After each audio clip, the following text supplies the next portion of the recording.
सेठ साहब, जब टैक्स शरह में इजाफा होता है तो टैक्स चोरी में इजाफा नहीं होता, स्पेशली पाकिस्तान में तो ये देखा गया है कि अब आइए टैक्स चोरी वाला मामला। अब टैक्स चोरी वाला मामला है, इन्होंने 3 कैटेगरीज कर दी हैं। वो लोग जो टैक्स फाइल करते हैं, वो लोग जो टैक्स नहीं फाइल करते अपने रिटर्न्स, और वो लोग जो कर देते हैं मगर उसी वक्त जब मजबूरी होती है तो वो लेट करते हैं, देर से। तो इन्होंने ये किया कि जो लोग फाइल करते हैं उनके लिए तो वही पुराने कानून है मगर टैक्स रेट बढ़ा दिया, मगर जो लोग नहीं करते उनके ऊपर ठीक ठाक दर्ज लगाई इन्होंने। और मैं समझता हूँ ये अच्छा काम करेगी, ये काम करेगी। उसकी वजह ये है कि अब देखें ना, वो कहते हैं अब बाहर नहीं जा सकते, हज के लिए तो जा सकते हैं।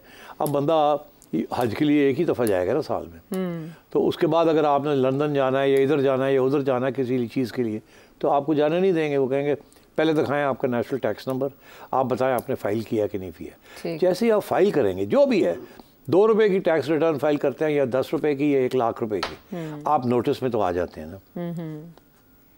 फिर आपको किसी वक्त भी आपको चेक किया जा सकता है। तो कोशिश यही है कि हर बंदे को टैक्स रिटर्न्स उनको फाइल कराएं। जैसे ही वो टैक्स रिटर्न फाइल करेंगे, फिर ये उनके लिए एक चॉइस होगी, झूठ बोलना है या सच बोलना है। अगर तो सच बोलेंगे तो ढेर सारा टैक्स देना पड़ जाएगा। अगर फाइल झूठ बोलेंगे तो फिर वो कहते हैं 6 माह की, पकड़े जाएंगे तो 6 माह की इम्प्रिजनमेंट भी होगी, फाइन भी होगा। तो मैं समझता हूँ ये अच्छा किया उन्होंने। देखिए, हम पुराने ज़माने में आयशा, ये एक फ़लसफ़ा था जब जमहूरियत का निज़ाम आया यूरोप के अंदर, तो उस वक्त ये था कि जब तक आप टैक्स देते हैं तो आपको रिप्रेजेंटेशन मिलनी चाहिए।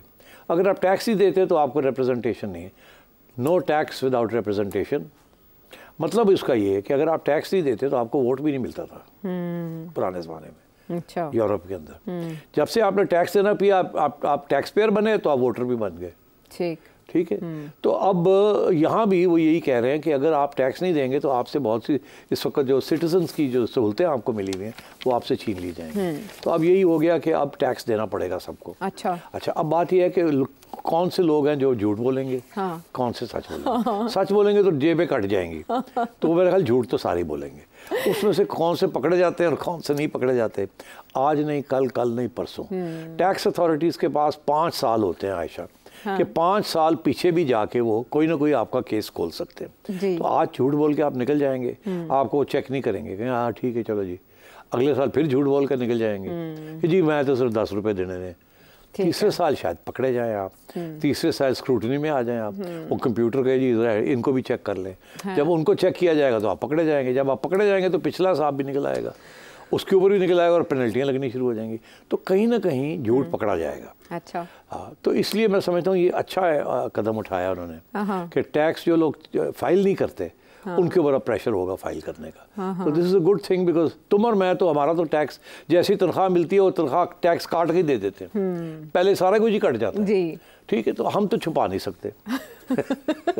तो जो लोग छुपा रहे हैं या फाइल नहीं कर रहे उनके लिए अब प्रॉब्लम बनेगी। अच्छा। और मैं समझता हूँ ये अच्छा कदम उठाया। हाँ, इकोनॉमिस्ट कहते हैं कि 95% जो रिटेलर्स हैं या डिस्ट्रीब्यूटर्स हैं वो नॉन फाइलर्स हैं, और आप ये समझते हैं कि इस तरह के अगर लॉज बन गए जिस तरह के आप बता रहे हैं तो कामयाबी से आ जाएंगे वो टैक्स नेट में। देखिए, आज नहीं कल, कल नहीं परसों, अब ये सिलसिला शुरू हो गया है। और ये अब होगा यही कि वो आएंगे। अच्छा। हर बंदा फाइल तो करेगा मगर झूठ बोलेगा। किसी की दुकानदार की सेल है से 50,000 रुपये दिन की, ठीक है, अगर वो 50,000 रुपये दिन की सेल देता है तो उसके ऊपर टैक्स कम से कम 5,000 रुपये तो निकलेगा दिन का। वो तो नहीं दिखाएगा। अच्छा। क्योंकि आजकल तो कुछ नहीं दे रहा वो।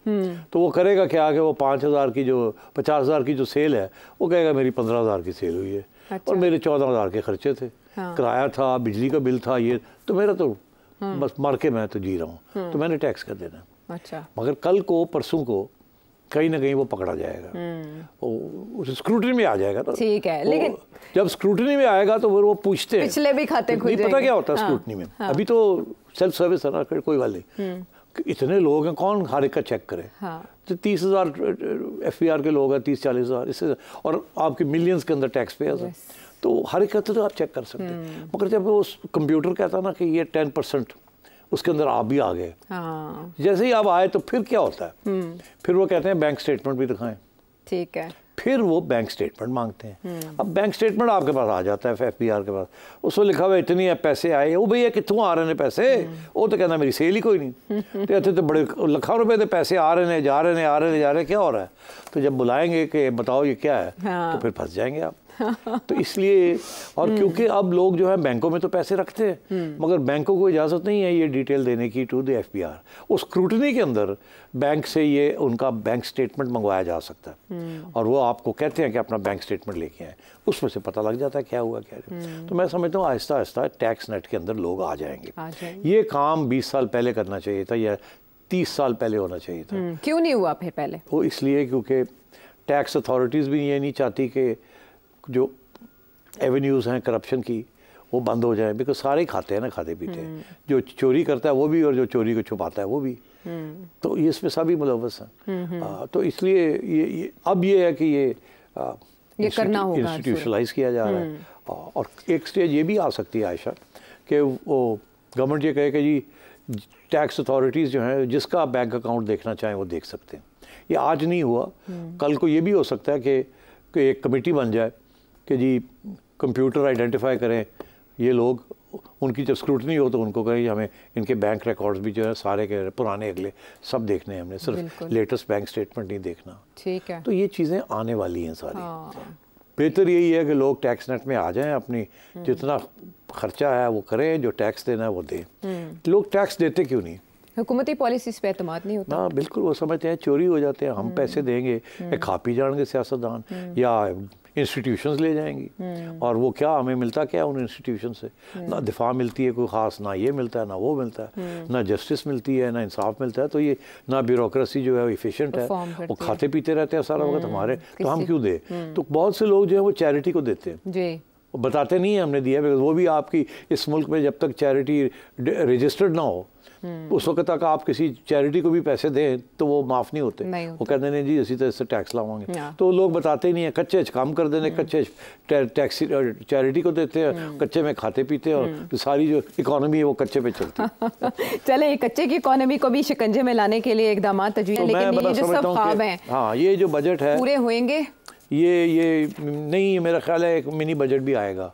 अच्छा, मिनी बजट आएगा? इस पे वो जवाब नहीं दिया उन्होंने, असल में वज़ीर ख़ज़ाना ने, तो मैंने कहा हाँ मेरा ख्याल है सितंबर में एक मिनी बजट फिर आएगा। अच्छा। क्योंकि ये जो इस वक्त, अब बाय द वे ये ज़रूरी नहीं है कि ये जैसे आपने ये बजट रिवील हुआ है, जब ये पास होगा तो इसमें भी तब्दीलियाँ आएंगी, चेंजेस आएंगे। अभी पीपल्स पार्टी ने आंखें निकालनी है, उन्होंने भी नंबर लगाने हैं कि हमने आवाम को बचाने की कोशिश की है। हाँ, उन्होंने कहा हमें कंसल्ट नहीं किया गया, लेकिन फिर मैं ये समझता हूँ ये बजट जो है इस कोशिश की गई है किसी तरीके के साथ IMF को खुश रखा जाए, बाकी जो कुछ है वो देखा जाएगा आगे जाके, क्या अमेंडमेंट्स करनी है, क्या होता है क्या नहीं होता। एटलीस्ट अभी तो IMF खुश है कि जी आपने ये टैक्स जो लगा रहे हैं ये ठीक है, मगर इम्प्लीमेंट स्टेज पे अगर आप टारगेट मीट ना कर सके तो फिर मसले बनने शुरू हो जाएंगे IMF के साथ। अच्छा ठीक है, ये बड़ा इससे मुतालिक और भी बहुत जहन में उमड़ रहे हैं कि ये बजट कहा जा रहा है कि IMF को दिखाने के लिए है। अगर IMF से किस्त मिल जाती है, मुज़ाकरात मुकम्मल हो जाते हैं, जुलाई में इजरा हो जाता है किसका, तो क्या उसके बाद भी चेंजेस की जाएंगी? उसका जवाब भी आपको मिला। वापस आते हैं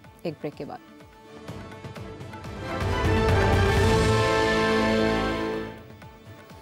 welcome back to the show. अच्छा सिटी साहब, कच्चे की आपने बात की कि अनडॉक्यूमेंटेड इकोनॉमी है, इस पे जोर दिया मोहम्मद औरंगज़ेब साहब ने कि भाई हम इसको डॉक्यूमेंट करने की कोशिश करेंगे, कुछ डाटा एनालिटिक टीम उनकी बना रहे हैं कि उस पर काम हो। लेकिन मेरा अब आपसे सवाल है, मुख्तलिफ तबकात हमारे मुल्क के वो इससे कैसे मुतासर होंगे? जो सरमायादार हैं, ज़िम्मेदार हैं या तनख्वाहदार हैं हमारी तरह के। तनख्वाहदार का तो आपने स्लाइटली जिक्र कर दिया, प्रोफेशनल्स हैं, फिर सरकारी मुलाजिमीन हैं, और फिर मजदूर, कम से कम उजरत की भी बात हुई। ये सब तबकात जो हैं वो इससे कैसे मुतासर होंगे बजट से? एक एक करके देख लेते हैं। देखिए, मजदूरों की तनख्वाह मिनिमम वेज उन्होंने बढ़ा दी है, मेरा ख्याल है पहले 30-32 हज़ार थी, तो अब उन्होंने कोई 37 हज़ार कर दिए।